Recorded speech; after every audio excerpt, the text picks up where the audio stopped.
I remember he was lecturing. Unfortunately, we do not have tapes from this period. Srila Prabhupada was recorded. I recorded with my little tape recorder. Gargamuni recorded when he came, and Hayagriva recorded. And out of all the recordings taken at this time, the only tapes that survived are the Krishna Lila tapes with Hayagriva, with Golden Avatar. So many of those have been lost.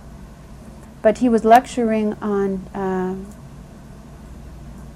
not the TLC, but the Chaitanya Charitamrita. I remember after some very considerable amount of time, one of the devotees asked, "So, who is Lord Chaitanya?"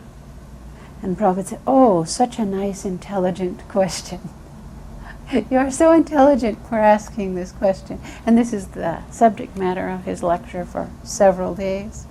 So he was so patient with us, whether we fell asleep or we cried, somehow or another we begin to hear, what is this Krishna consciousness? But most of us tasted our Krishna consciousness through chanting, dancing, and feasting. I think that's what we had senses for engaging in the most in those early days. So Yasodhananda was reading to him. He asked him, Prabhupada, how is it that you wrote these books yourself? Why is it that you like to hear them again? You know what these books are. He said, I did not write these books. Krishna wrote these books. One day he was reading, I believe it was the Sri Upanishad, and Prabhupada asked him to read that last paragraph again. And he read it again. And Prabhupada said, these are not my words. They're changing my words. Write them immediately and tell them, do not change my words. He turned to Tamal and he said, is my English not good? And Tamal said, your English is perfect, Prabhupada. And he said, then why are they changing? He said, do not become like a leapfrog and try to jump over your spiritual master. This is the worst thing a disciple can do. Write them immediately and tell them, do not change my books. And he got very angry. It was the angriest I ever saw Prabhupada get. So it was very important that Prabhupada wanted only spelling errors, grammatical errors to be changed and nothing else. One time we carried Prabhupada, they were building the Gurukul in Vrindavan in 77, the last year there. And so we carried him in the rocking chair up to take a tour of it. And as we were going through the different areas, the devotee would say, this is my room, Prabhupada. Another one, this is my room, Prabhupada, and this is for this. Prabhupada got mad and he said, you're all so concerned about yourselves, your own rooms. I built this school for the kids. Fill it up. Fill it up with students. This is for the students. And he got upset about that. Then as we were carrying him back to his room, when we went by, we were carrying him in the chair, they were chanting in the temple room. They knew Prabhupada was going by. So they were, Jai Prabhupada, Jai Prabhupada. Prabhupada said, what are they chanting? And we said, they're chanting Jai Prabhupada. And he said, I do not like this. Tell them to chant Hare Krishna. So, I mean, it's okay a few times, but he didn't want it to go on and on and on and on. He never did that. Later in one letter that I had received from Srila Prabhupada, I had informed him that I was going to get married. He gave me his blessings. And he said, but above all, continue to follow the 4 regulative principles and chant 16 rounds of Hare Krishna mantra every day. That will protect you. And he said, my only request is that you don't become an ordinary, common, foolish man. He wasn't concerned that one was a sannyasi or a grihasta. And he frankly said in the letter that these things, of course, even by Chaitanya Mahaprabhu, are considered external. But that he was concerned about, that we didn't become common, foolish men, but remained very high-minded and Vaishnavas. Srila Prabhupada liked anything that was well prepared.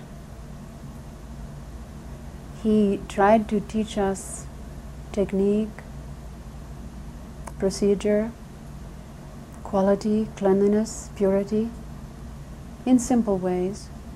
He didn't teach with a lot of words, he taught by example. And of course, he had personal favorites. At this time, Srila Prabhupada was had a little tummy, and he was eating immense quantities of rice. Sometimes we would feed a very large thali, and he would finish off most of that thali, leave a little maha for us. But the things that he taught us were generally fatty and juicy and sweet and succulent and very sumptuous. That was the era of sumptuous prasad, because he felt if he could catch us through the tongue doing two things, vibrating and respecting, if he could capture us through those two ways, then we would begin to taste more and more Krishna consciousness. So the food was sumptuous and rich. When he came to Rath Yatra, I took pleasure in cooking. I wanted to make something very nice, and his servant told me that he liked okra.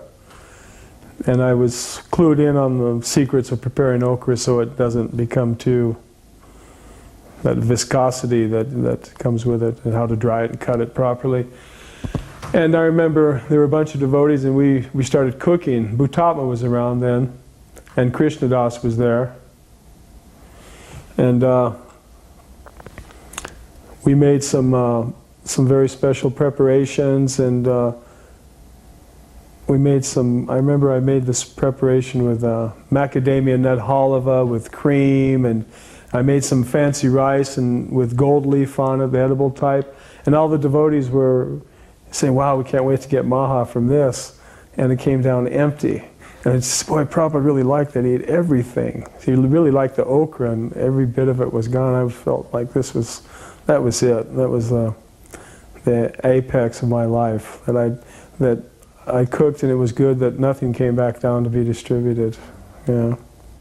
Another pastime in Hawaii is, Hawaii is very nice and tropical, so the devotees would bring Prabhupada a lot of fruits. Nice, lilikoi, passion fruit, but his favorite, of course, is the mango. And so there's like 40 varieties of mangoes in Hawaii. And so the devotee asked Prabhupada, Srila Prabhupada, what kind of mango do you prefer? We have so many kinds here. Which kind do you want me to bring you?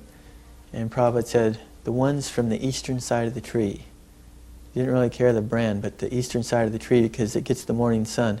He explained, and the morning sun gives the prana and is the best fruit. In Europe,